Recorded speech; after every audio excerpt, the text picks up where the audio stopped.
Hello friends, जय माता दी। कैसे हैं आप सब दोस्तों। एकादशी तिथि महीने में 2 बार आती है एकादशी, एक शुक्ल पक्ष की और एक कृष्ण पक्ष की। और कहा जाता है कि हर इंसान को इस व्रत को करना चाहिए ताकि हम अपने जीवन की नेगेटिविटी को दूर कर सकें।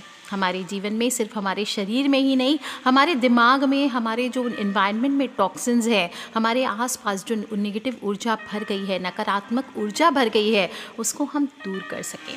और बहुत ही पुण्यदायी एकादशी जया एकादशी मानी जाती है। कहा जाता है इस व्रत को करने से मनुष्य को भूत प्रेत पिशाच नेगेटिव एनर्जी से मुक्ति मिलती है और इस दिन भगवान विष्णु का पूजन करने से सभी प्रकार के दोषों से हम मुक्त होते हैं।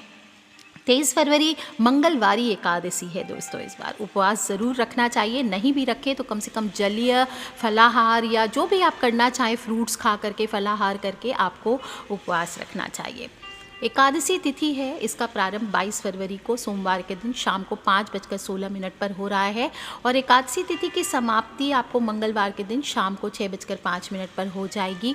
जो लोग भी व्रत करेंगे उन्हें पारण अवश्य करना चाहिए और 24 फरवरी को सुबह 6:51 से लेकर 9:09 तक पारण का समय है, यानी 2 घंटे 17 मिनट आप पारण कर सकते हैं। इस व्रत के विषय में युधिष्ठिर जब भगवान श्री कृष्ण से पूछते हैं कि भगवान कृपा करके ये बताइए कि माघ माह के शुक्ल पक्ष में कौन सी एकादशी होती है, इसकी विधि क्या है और इसमें किस देवता का पूजन होता है। तब भगवान श्री कृष्ण कहते हैं, राजेंद्र, माघ माह के शुक्ल पक्ष में जो एकादशी होती है उसका नाम जया है और ये सब पापों को हरने वाली उत्तम तिथि है और पवित्र होने के साथ ही पापों को नाश करने वाली, मनुष्यों को भोग और मोक्ष को प्रदान करने वाली और इतना ही नहीं, ब्रह्म हत्या जैसे पाप तथा पिशाचत्व को भी विनाश करने वाली एकादशी है। इस व्रत को करने से मनुष्य को कभी भी प्रेत योनि में नहीं जाना पड़ता। इसलिए हे राजन, प्रयत्न पूर्वक जया नाम की एकादशी का व्रत सबको करना चाहिए।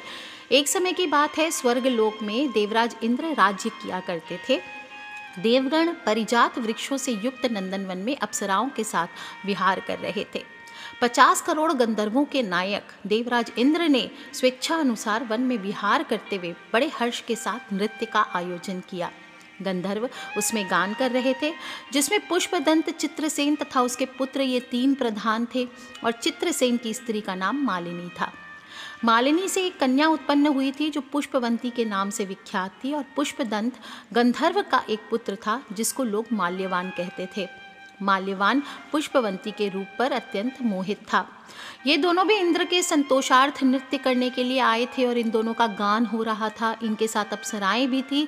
परस्पर अनुराग के कारण ये दोनों मोह के वशीभूत हो गए। चित्त में भ्रांति आ गई, इसलिए वे शुद्ध गान ना गा सके। कभी ताल भंग हो जाता तो कभी गीत बंद हो जाता। इंद्र ने इस प्रमाद पर विचार किया और इसे अपना अपमान समझकर वे कुपित हो गए। अतः इन दोनों को शाप देते हुए बोले, ओ मूर्खों, तुम दोनों को धिक्कार है। तुम लोग पतित और मेरी आज्ञा भंग करने वाले हो, अतः पति पत्नी के रूप में रहते हुए पिशाच हो जाओ।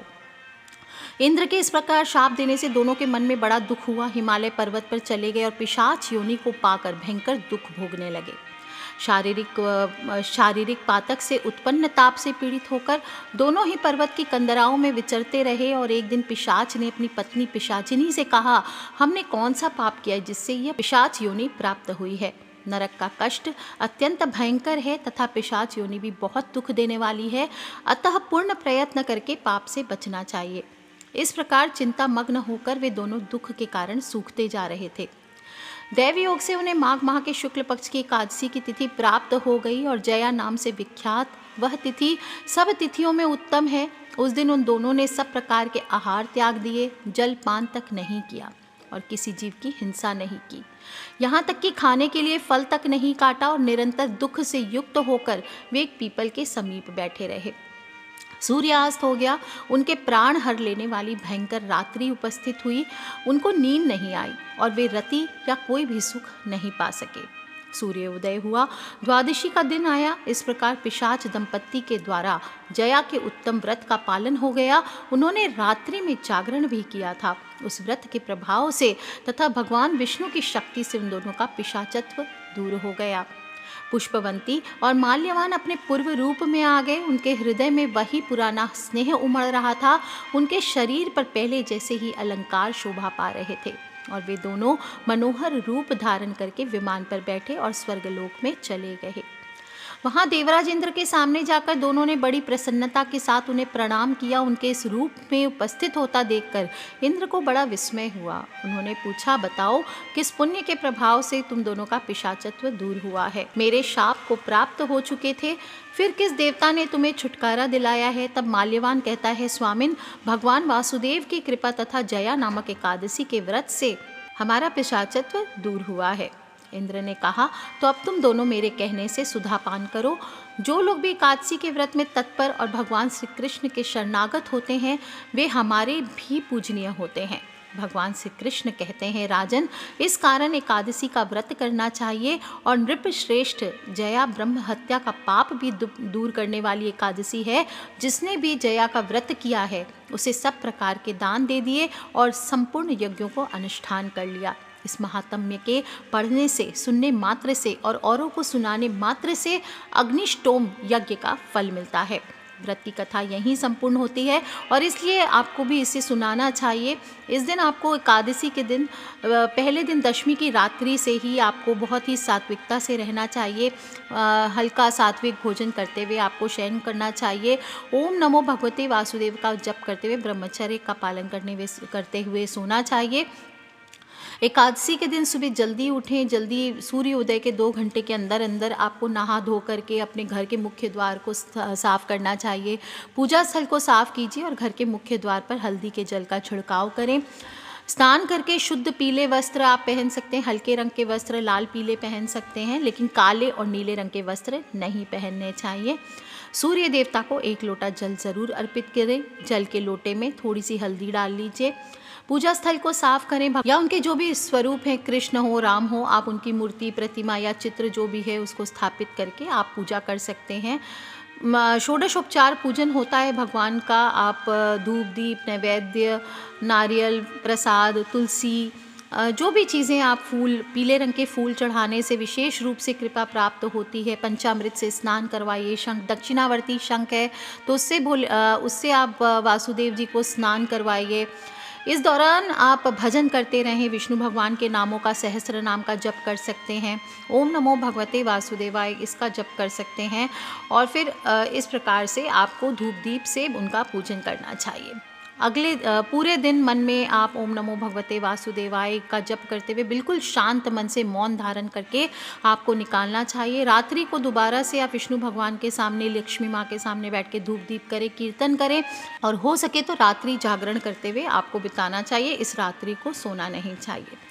अगले दिन सुबह द्वादशी पर पूजा करने के बाद, फिर से स्नान करके पूजा करने के बाद भोजन का सेवन करने के पहले आपको पारण करना चाहिए। पारण यानी भगवान का पूजन करके थोड़े से भोजन आपको किसी गरीब को या किसी ब्राह्मण को खिलाना चाहिए। इसे व्रत का पारण करना कहते हैं। ये करना चाहिए, इसके बाद ही आपको भोजन करना चाहिए।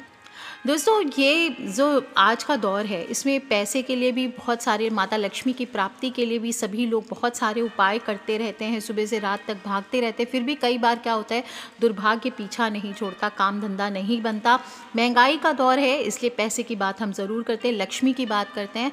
और एक ऐसा उपाय है जो एकादशी, जया एकादशी के दिन आप करते हैं तो कहते हैं कि ये आपको धनी बना सकता है।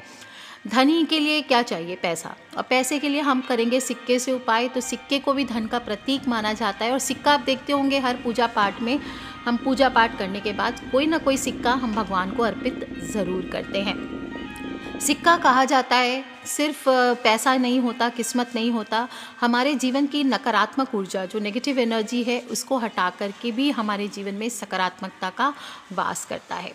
तो 5 रुपये का सिक्का ले लीजिए या फिर 1 रुपये का सिक्का ले लीजिए। थोड़ा सुनने में अजीब लगता है पर कहा जाता है ये आपको अमीर बनाता है। क्या करना है आपको, रात में जब आप भगवान विष्णु के साथ सामने बैठेंगे या माता लक्ष्मी की तस्वीर के सामने बैठ जाइए। एकादशी की रात्रि को आपको ये उपाय करना है। या आपके कोई और इष्ट देव हैं, शिव जी हैं, हनुमान जी, आप उनके सामने भी बैठ के इस उपाय को कर सकते हैं। आपको एक 9 बत्ती का दीपक जलाना है। एक ही दीपक में आप 9 बत्तियाँ ले लीजिए, उसको बांट लीजिए और फिर उसको आपको दीपक जलाना है। हो सके तो अखंड दीपक जलाएं जो कि रात भर जलता रहे। खूब सारा तेल या घी आप जला सकते हैं उसमें डाल करके, और उसमें 1 चुटकी हल्दी डाल देना है। अब आपको एक पानी से भरा हुआ कलश लेना है, वो भी वहाँ रख दीजिए। उस पर आपको केसर या हल्दी से एक स्वस्तिक चिन्ह बनाना है और एक 5 का या 1 रुपये का सिक्का ले लीजिए। उस पर आपको सिंदूर से अपना नाम का जो पहला अक्षर है, जैसे मेरा नाम सुमी है तो मैं एस लिखूंगी, आपका नाम कुछ और है, जूली है तो आप जे लिखेंगे, आपका नाम राज है तो आप आर लिखेंगे। और इस तरीके से आप वो लिख लीजिए और सिक्के पर सिंदूर से पहले अपने नाम का पहला अक्षर लिख लीजिए। फिर उस सिक्के को आप उस लोटे में डाल दीजिए, थोड़े से चावल डाल दीजिए बिल्कुल, और दुर्बा हो तो दुर्बा आप डाल सकते हैं। और फिर 27 बार आपको श्रीम वासुदेवाय नमः, क्या बोलना है, श्रीम वासुदेवाय नमः, इस प्रकार से बोलना है।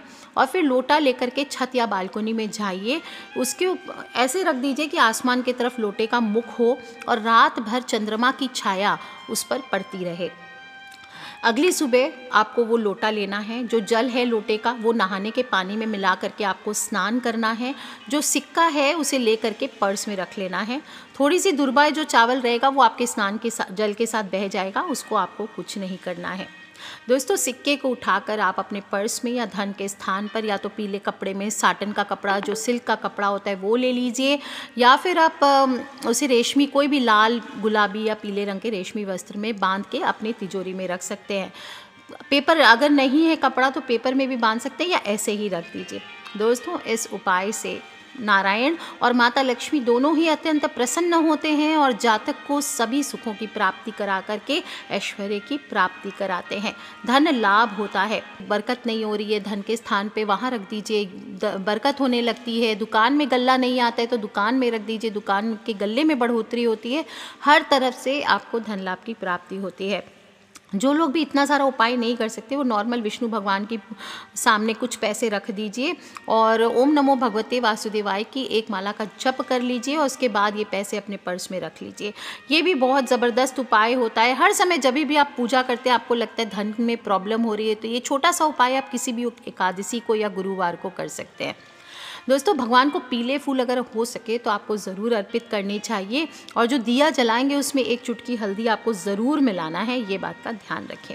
अब एकादशी तिथि है, तुलसी की पूजा ना की, पीपल की पूजा ना की तो फिर फ़ायदा नहीं है। एकादशी की शाम आपको तुलसी के पौधे के सामने दीपक ज़रूर जलाना चाहिए, सुख शांति की कामना करनी चाहिए, घी का दीपक जलाना चाहिए और प्रज्वलित करते समय ओम नमो भगवते वासुदेवाय इस मंत्र का आपको लगातार जप करना चाहिए। तुलसी की 11 परिक्रमा भी करें और इस दिन तुलसी तोड़ते नहीं हैं, तुलसी पे जल नहीं अर्पित किया जाता है, इस बात को ध्यान रखें। इस उपाय से घर के सभी सदस्यों में प्रेम, सुख, शांति बनी रहती है, कलेश दूर होते हैं, कलह दूर होते हैं, परिवार पर कोई संकट आता है, विपदा आने वाली होती है तो वो दूर हो जाती है। पीपल पर भी भगवान विष्णु का वास माना गया है। खासकर अगर आप कर्ज से परेशान हैं, पैसे में बरकत नहीं होती है तो एकादशी के दिन पीपल के वृक्ष के ऊपर भी बैठ करके आप वो सिक्के का उपाय कर सकते हैं। वहाँ रख करके आप ओम नमो भगवते वासुदेवाय इस मंत्र का जप करते रहिए और सिक्के पर अपना नाम लिख करके और फिर बाद में उसे मिट्टी में दबा दीजिए। अगले दिन जा करके आपको वो सिक्का ला करके पर्स में रख लेना है, ये भी कर सकते हैं। और नहीं तो ऐसे ही पीपल के वृक्ष पर मीठा जल चढ़ाकर शाम के समय दीपक प्रज्वलित करें। इससे भी कर्ज से मुक्ति प्राप्ति होती है, हर कार्य में सफलता अवश्य प्राप्त होती है और मनुष्य के सारे पाप दूर होते हैं। दोस्तों, भगवान विष्णु को इस दिन आप केले चढ़ाकर अगर गरीबों में बांटते हैं तो ये भी बहुत लाभदायक होता है। और अगर आपके पास गोमती चक्र और पीली कौड़ियाँ हैं तो इस दिन आपको स्थापित करके पूजा ज़रूर करनी चाहिए, उन पर एक चुटकी हल्दी आपको ज़रूर चढ़ानी चाहिए।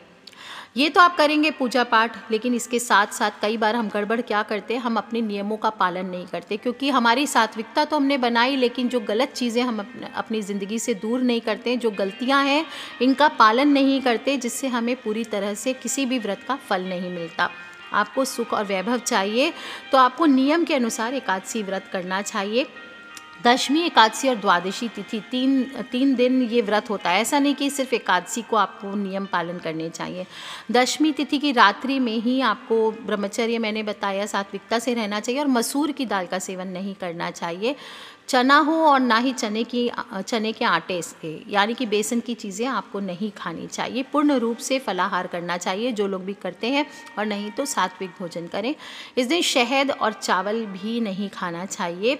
और ध्यान ध्यान रखना चाहिए कि चावल और जौ इसमें मेधा ऋषि के रक्त का अंश माना गया है, इसलिए ये नॉनवेज जैसे माना जाता है, इसलिए इसको नहीं खाना चाहिए।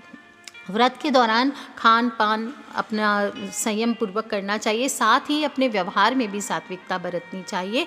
किसी से भी क्रोध करना, चिल्लाना, गुस्सा करना, चुगली करना, बुराई करना, ये सभी चीज़ें आपको नहीं करना चाहिए। कोई आपको कितना भी उकसाए, क्योंकि आप देखिए उपाय करने वाले हैं और फिर आपने अगर पॉजिटिविटी नहीं बढ़ती तो वो आपका उपाय बेकार हो जाता है। इसलिए पूरे दिन भगवान विष्णु की भक्ति करें, मंत्र करें, जप करें, रात्रि में जागरण करें। इस प्रकार से आपको दिन बिताना चाहिए। चोरी भी नहीं करनी चाहिए, किसी भी चीज़, किसी दूसरे की चीज़ बिना पूछे नहीं लेना चाहिए, नहीं तो 7 पीढ़ियों तक को इसका पाप भोगना पड़ता है। कठोर शब्द ना बोलें, झूठ ना बोलें, ये सभी चीज़ों का ध्यान रखना चाहिए। इस दिन आपको किसी भी तरह की गलत चीज़ें, जुआ खेलना, शराब पीना, ये सब चीज़ें भी आपको नहीं करनी चाहिए। इससे वंश का नाश होता है। और जो लोग भी सोएंगे, सुबह जल्दी उठने को कहा है, तो ऐसा नहीं कि दिन में सो गए, रात में जल्दी सो गए, नहीं, इस दिन सुबह जल्दी उठना चाहिए, दिन में नहीं सोना चाहिए, और रात्रि में भी हो सके तो भगवान की भक्ति करते हुए जागरण करना चाहिए और इन नियमों को ध्यान रखते हुए। अच्छा, पति पत्नी को संग इस दिन नहीं बनाना चाहिए। पति पत्नी को ब्रह्मचर्य का पालन करते हुए दिन बिताना चाहिए और पराई स्त्री, पराये पुरुष आदि पर भी कुदृष्टि नहीं डालनी चाहिए। इस प्रकार से इन नियमों का ध्यान रख करके यदि आप एकादशी व्रत करते हैं तो आपको अवश्य लाभ होगा। और अपने फ्रेंड्स, फैमिली, मम्मी पापा, भाई बहन, बच्चे, जो लोग भी एकादशी को मानते हैं, नारायण भगवान को मानते हैं, उन सभी से आप इन वीडियोज़ को ज़रूर शेयर करें। कुछ करें ना करें, कम से कम सब कथा सुनेंगे, इससे भी मन में बहुत सारी सकारात्मकता का वास होता है। धीरे धीरे इच्छा होने लगेगी खुद ही उम्र के साथ कि आप एकादशी का व्रत करें। दोस्तों, एकादशी का व्रत सिर्फ भगवान की पूजा पाठ का व्रत नहीं है, बल्कि हमारी बॉडी के शुद्धिकरण का भी व्रत है। तो कम से कम फलाहार कीजिए इस दिन और ज़्यादा से ज़्यादा ओम नमो भगवते वासुदेवाय इस मंत्र का जप करते रहें। ओम नमः शिवाय का जप करिए, ओम अच्युताय नमः का, ओम गोविंदाय नमः, ओम अनंताय नमः। इस प्रकार से इस जया एकादशी के व्रत कथा, इसको करने से, जपने से, सुनने से अपार शांति और समृद्धि की प्राप्ति होती है। तो कर लीजिए उपाय दोस्तों, खिलखिलाते रहे, मुस्कुराते रहे, सब्सक्राइब करके रखें ताकि आने वाले वीडियो से आप और मैं कनेक्टेड रहें। और अपने फ्रेंड्स, फैमिली, मम्मी पापा, भाई बहन, बच्चे, सभी लोगों से इसे शेयर करना बिल्कुल ना भूलिए। Take care friends, love you all. जय माता दी, बम बम भोलेनाथ की जय, विष्णु भगवान की जय, लक्ष्मी मैया की।